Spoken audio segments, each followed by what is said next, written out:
चलिए देखिए, अभी अभी तक हमने जो व्यंजन संधि की है उसमें व्यंजन संधि के कुछ नियमों की बात की हमने। बताइए कौन से नियम थे।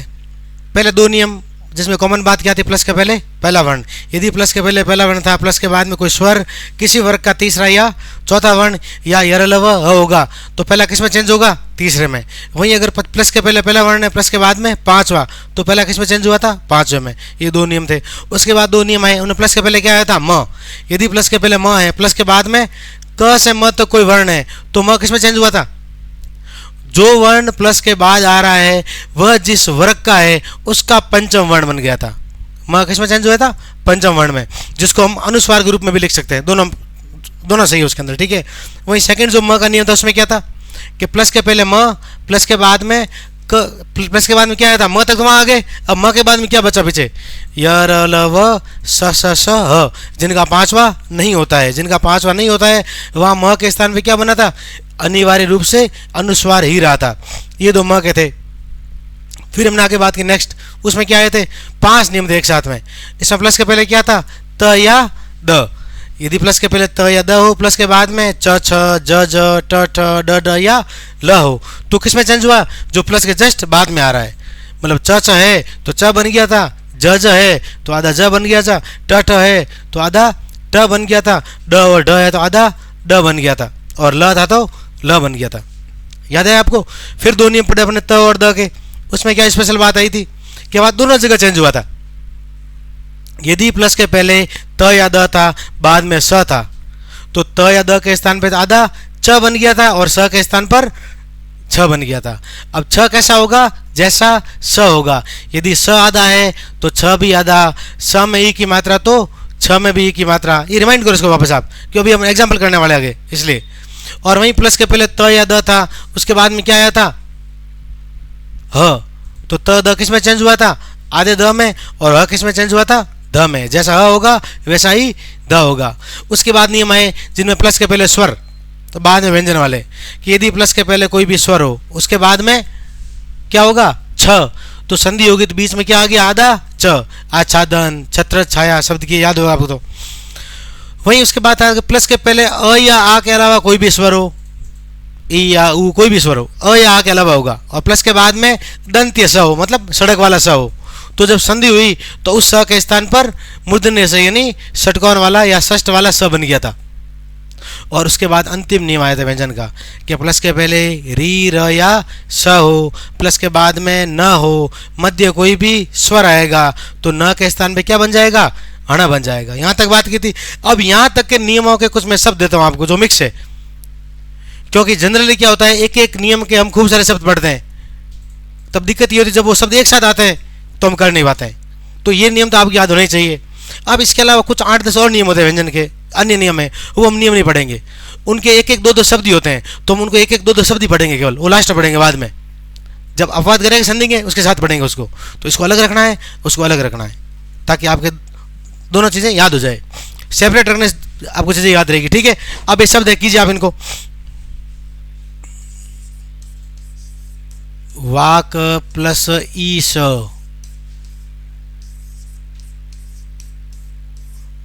वणिक वृत्ति।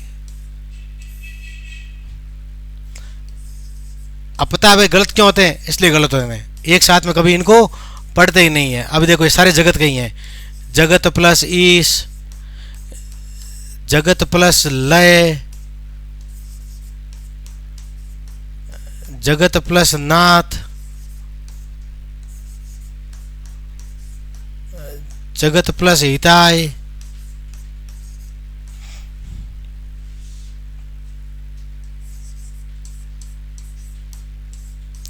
जगत प्लस माता,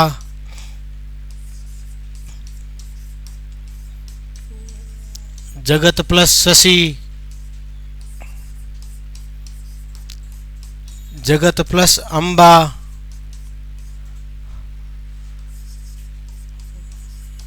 जगत प्लस जननी। हो गए, इनको कीजिए आप पहले फटाफट, फिर आगे बात करते हैं। यहाँ पॉज कर दो और आप इनको करना, ठीक है। मैं इनको सॉल्व करता हूँ, उसके बाद देखना आपको, ये पहले नहीं देखना है। तो पहला शब्द है वाक प्लस ईस, प्लस के पहले क्या आ रहा है? क कौन सा वर्ण है? पहला वर्ण। प्लस के बाद में क्या आ रहा है? ई क्या है? स्वर है। तो प्लस के पहले पहला वर्ण हो, बाद में स्वर होगा तो क्या चेंज होगा? बस पहले का तीसरा शब्द क्या बना? वागीश। वहीं आप देखो इसमें क्या आ रहा है? बीच में ग कौन सा वर्ण है? तीसरा। तो तीसरे को पहला बना दो, इतना से काम करना है इसके अंदर। तो तीसरे को अगर पहला बनाएंगे तो ग का पहला क्या होता है? क वणिक प्लस, और बाद में तो कोई दिक्कत है ही नहीं, वृद्धि, वणिक वृद्धि। अब ये जगत वाले, पता है गलती क्या होती है?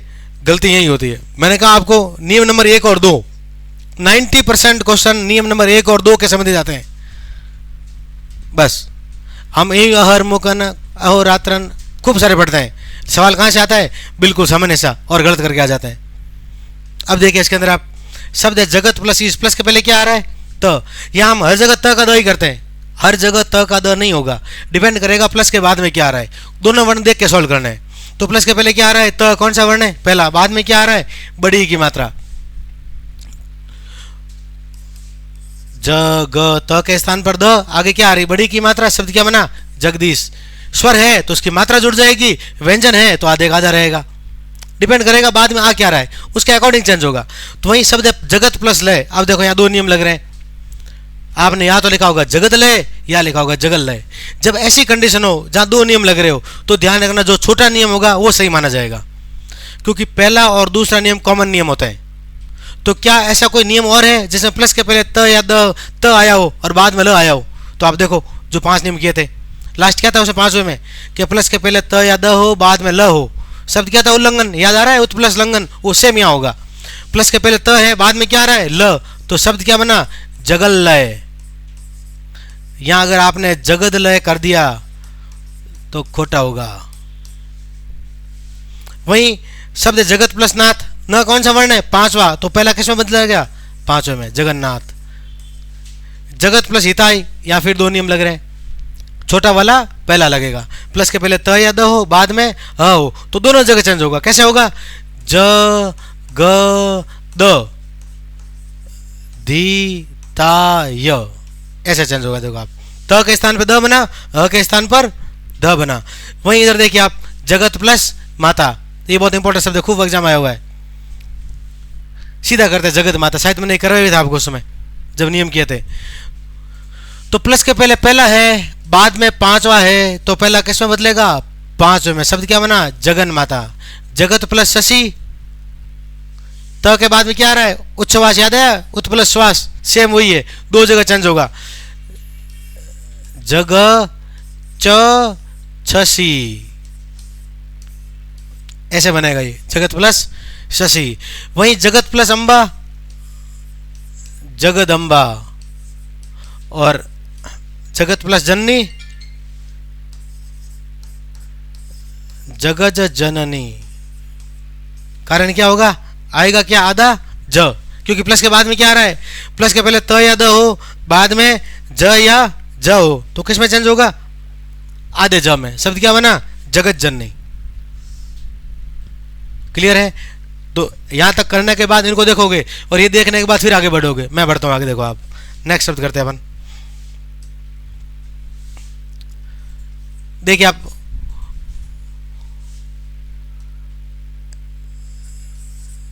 शब्द है विद्युत प्लस हानि,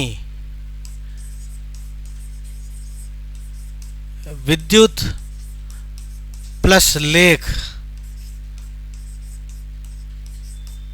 तड़ित प्लस जंजा,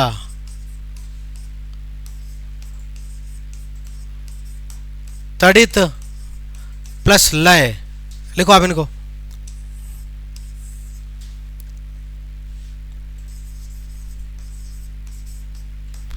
वृहत प्लस हानि।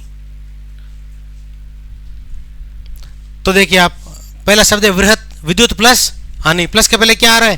तो बाद में क्या आ रहा है? ह।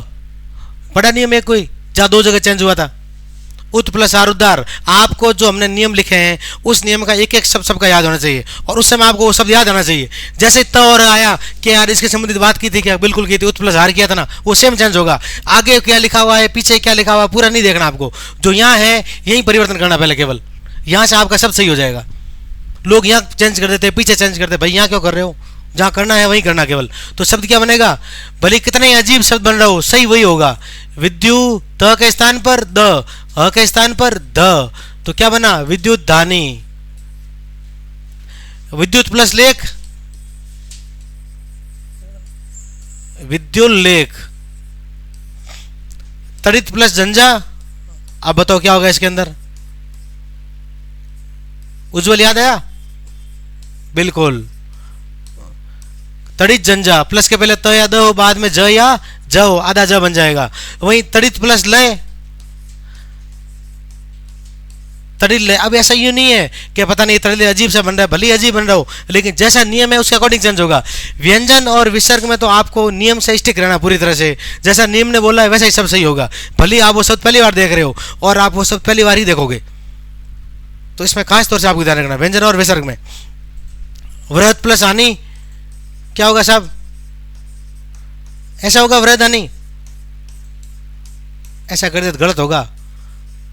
व्रीह द और ह के स्थान पर ध, वृहत धानी करने के बाद फिर आगे बढ़ोगे आप। अब आगे देखिए आप, मैं 3 शब्द लिख रहा हूं, मैंने एक लिखा उच्छेद, एक लिखा विच्छेद, एक लिखा अनुच्छेद। करो इनको आप, देखते हैं क्या करते हो। फिर 2 शब्द हैं, एक ये है जो एग्जाम में पूछा हुआ है, श्री मच्छरत चंद्र, और एक मैंने लिखा है श्रीमत प्लस भगवत प्लस गीता। इन 2 को करो फटाफट, फिर आगे बढ़ते हैं। अब ये इसमें क्या लग रहा है, तीनों एक जैसे लग रहे हैं, लेकिन एक जैसे नहीं, अलग अलग है। कैसे, उच्छेद में क्या होगा, उत प्लस छेद, प्लस के पहले त या द, बाद में च या छ हो। उपसर्ग क्या होगा इसमें, उत, मूल शब्द क्या है छेद है, और वही इसमें क्या होगा वित्त होगा, ध्यान रखना वित्त नहीं होगा, वी प्लस छेद होगा, शब्दांश वी होता, वित्त नहीं होता। और वही अनुच्छेद में क्या होगा, अनु प्लस छेद, प्लस के पहले स्वर हो, बाद में छ हो, तो बीच में आधा च आ जाता है। कल क्या था, छत्र छाया, हर बस के पीछे गलत लिखा होता है, फलाने भगवान की छत्र छाया है, बिल्कुल नहीं होगी जब तक शब्द सही नहीं होगा। छत्र छाया, बीच में क्या आएगा, आधा च, प्लस के पहले स्वर है, उसके बाद में छ आ रहा है, तो बीच में आधा च आ जाएगा। वहीं इसमें क्या होगा, देखो आप, यहाँ मच्छर मच्छर के चक्कर में गलत होता है। ये शायद 98 वाले ऐसे एक एग्जाम आया 10 वाली, श्री मच्छर चंद्र का संधि विच्छेद कीजिए, 2 जगह चेंज होगा। कैसे, च छ को चेंज करो, जब भी च छ आए तो उसको क्या करना है, त और स, तो श्रीमत और छ के स्थान पर स, शरत प्लस चंद्र, श्रीमत शरत चंद्र। और इसमें देखो प्लस के पहले क्या आ रहा है, त, बाद में क्या आ रहा है, ब, कौन सा वर्ण है, बिल्कुल, तो क्या बन जाएगा, तीसरा, श्रीमद भगव, और त के बाद तीसरा आ रहा, वापस तीसरा, भगवद गीता, एक लाइन में आएगा पूरा ऐसे। अगर यहां लाइन आगे पीछे कर दी तो गलत होगा। भागवत अलग है, भगवत में हमेशा एक ऐसे लिखा जाएगा, जब इसी भगवत के अंदर अ प्रत्यय आएगा तो क्या बन जाएगा, भागवत बन जाएगा। कीजिए आप इनको फटाफट, फिर आगे बढ़ते हम।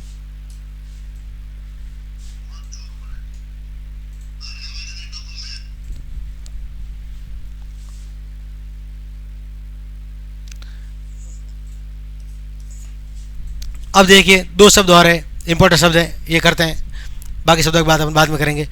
2 शब्द क्या है, बहुत इंपॉर्टेंट शब्द है। एक है मृत प्लस भांड, एक है मृत प्लस मय। अपवाद में पढ़ते हो गया हम इनको, ध्यान रखना अपवाद नहीं है। क्या होगा, प्लस के पहले क्या आ रहा है, त, प्लस के बाद में भ, कौन सा वर्ण है, चौथा, तो पहला किस में चेंज होगा, बिल्कुल तीसरे में। तो लिखो त का तीसरा क्या होगा, द शब्द क्या बना? मृद भांड। किसको बोलते हैं? मृत। क्या मीनिंग होता है मृत का? पढ़ते ना आपने, सिंधु घाटी सभ्यता में मृद भांड मिले। सोच रहे हो कि आप पता नहीं को सोना हीरा चांदी पता नहीं क्या ही मिला है। मृत बोलते हैं मिट्टी को, भांड ये नहीं, भांडे बर्तन, मिट्टी के बर्तन मिले थे वहां पर, ना सोना मिला ना चांदी मिली थी।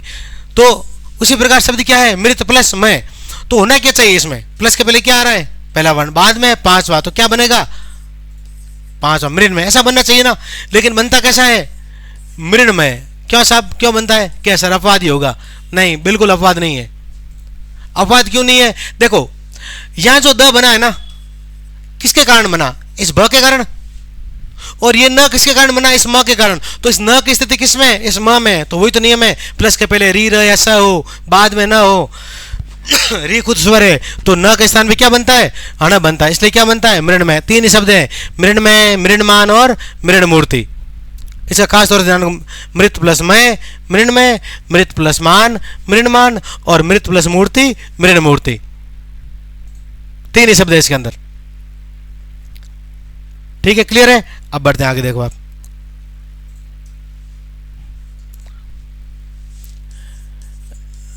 मैंने लिखा सम प्लस कल्प, सम प्लस चय, सम प्लस वत। ध्यान रखना, जहां पांचवा बनेगा वहां आपको पांच और अनुस्वार दोनों लिखने हैं। जहां अनुस्वार है वहां केवल अनुस्वार लिखना, यूं नहीं सब जगह बिंदी लगा के छोड़ दो। सम प्लस भावना, सम प्लस तोष, कीजिए आप इनको। तो संकल्प कैसे लिख? प्लस के पहले क्या आ रहा है? म, बाद में क्या आ रहा है? क। तो क का पांचवा क्या होता है? वो बन जाएगा संकल्प। चाहे ऐसे लिखो चाहे इस प्रकार लिखो, ध्यान रखना आपके एग्जाम ऐसा लिखा आएगा। सब शुद्धि में ध्यान रखना खास तौर से। पता नहीं संकल्प ऐसे कैसे लिख दिया सर, ये तो होता ही नहीं है। अरे भाई होता है, क आ रहा है तो क का पांचवा आएगा। याद है चंचल शब्द आपको? चंचल कैसे लिखा मैंने? सही लिखा ना? बिल्कुल। चंचल खुद अपनी गलती थी नाम। कैसे लिखा जाएगा? न के स्थान पे क्या आएगा? ये च का पांचवा आएगा चंचल के अंदर। अगला शब्द है सम प्लस चय। कैसा लिखोगे? ये इस प्रकार से, संचय, या अनुस्वार तो सब में होगा ही, अनुस्वार में कोई दिक्कत ही नहीं है। सम प्लस वत में क्या होगा? संवत कैसे लिखोगे? ऐसे, या संवत ऐसे भी लिख सकते हो, या संवत ऐसे लिखोगे। कैसे लिखोगे बताओ आप? ऐसे लिखोगे गलत है, ऐसे लिखोगे गलत है। इसी प्रकार का होगा। अनुस्वार हमेशा अनुस्वार ही आएगा, उसके ऊपर चेंज कभी नहीं होगा। वही शब्द सम प्लस भावना, कैसे लिखा जाएगा? ये संभावना इस प्रकार से लिखा जाएगा। या अनुस्वार लिखो तो भी सही है, तो भी गलत नहीं होगा। वही शब्द है संतोष। कैसा लिखा जाएगा? ये इस प्रकार से संतोष। कहने मान लो शब्द है सम प्लस श्लेषण, संश्लेषण, तो वहां अनुस्वार ही आएगा, म नहीं आएगा या न नहीं आएगा। देखिए आप, जैसे मैंने शब्द लिखा है सम प्लस श्लेषण, तो म के स्थान पे क्या आएगा? अनिवार्य रूप से अनुस्वार आएगा, अनिवार्य रूप से अनुस्वार आएगा।